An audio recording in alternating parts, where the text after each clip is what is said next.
friends, welcome back to another Before You Read lecture. This is our fifth and final lecture in our series, Reading the Gospel of John Without Antisemitism.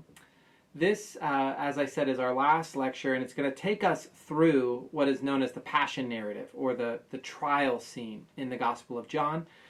We will be focusing on John chapter 18 through 19. So that is in the narrative arc of John, that is from the arrest of Jesus, the betrayal of Judas, and the arrest of Jesus to his death on the cross.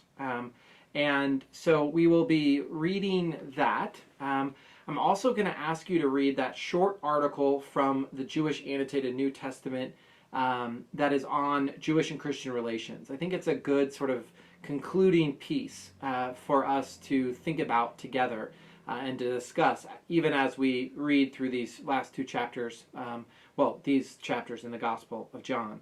So what I want to do in this lecture, it's going to be a shorter lecture, is first I want to sort of tease out some of the main characters that we find, that we encounter in John 18 through 19. And then I'm going to give you some focus questions, and the focus questions as you read. To begin, as I mentioned, there are some pretty important characters that appear in John 18 through 19, characters besides Jesus and the disciples. And I think sometimes it can be easy for us to get our wires crossed when we see these names. And so I thought as a sort of entryway to this part of the Gospel of John, it might be good to remind ourselves of who these characters are and sort of what role they had within the first century context. So the first character that we meet is Judas.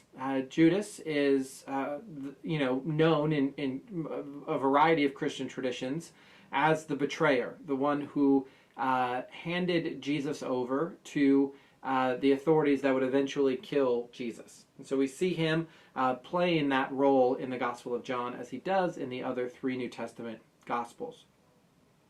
Early in chapter 18, there's also a mention of a detachment of soldiers. And the text here isn't clear, but it would probably be safe to assume that these are Roman soldiers. It would be hard in the sort of the pressure cooker environment of the ancient Judean context for us to imagine that these are Jewish soldiers, because there was always a fear of revolt in that region, and we see that fear of revolt come to fruition in 66 to 70 in the Jewish War, and then again in the first third of the second century in what is known as the Bar Kokhba Revolution. And so it's likely that these are Roman soldiers, and I mention that because of their role that they would have had in keeping order, keeping peace and order in that region of the world, and sort of the underlying fear of revolt that might be behind their presence in this story. Our text also mentions that there were police who were from the chief priest and the soldier, or the Pharisees. And the problem here is that we don't have any historical data to suggest that the chief priests or the soldiers had their own sort of private police force or something like that.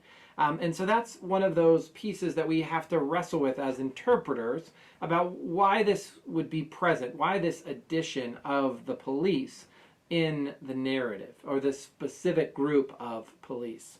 The next person that just in the narrative who's mentioned is Annas, who was the former high priest, we learn in the text.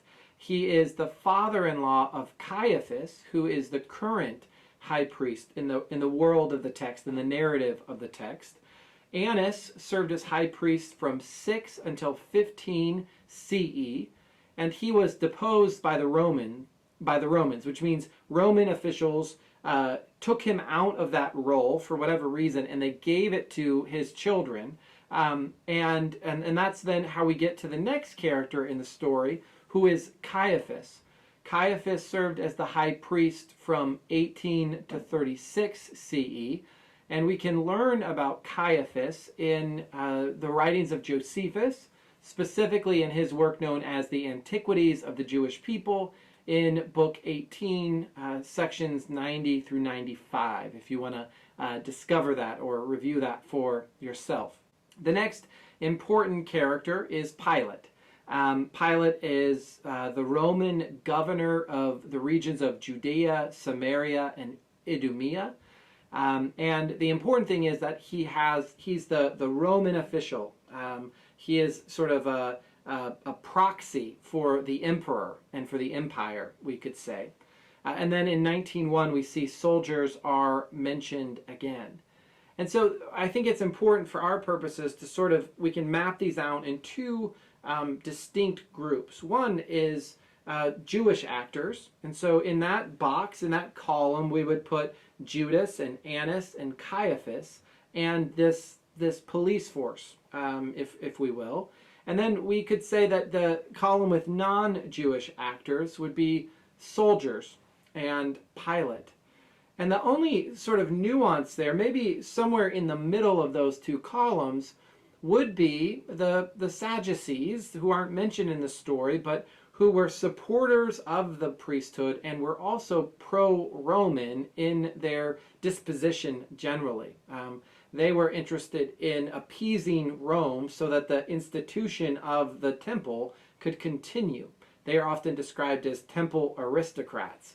And so they might be an unstated but important character in our story.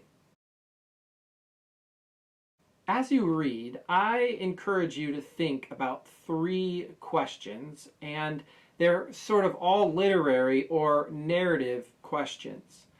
The first is, as you read these two chapters from the Gospel of John, think about why Jesus is being put to death.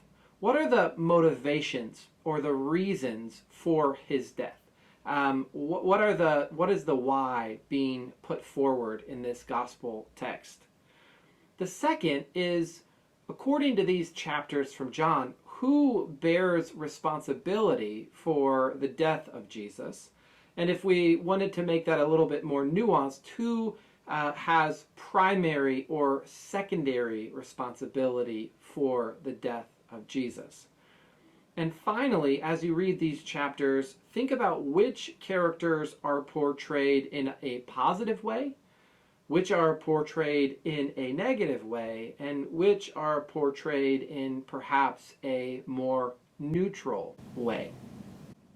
Friends, our study is coming to a conclusion. Hopefully it has raised some questions, maybe given you some answers, but hopefully it will encourage you to continue to think through your own understanding of anti-Semitism and how it appears, or how there's a potential for it to appear, in the Gospel of John or perhaps other early Christian writings.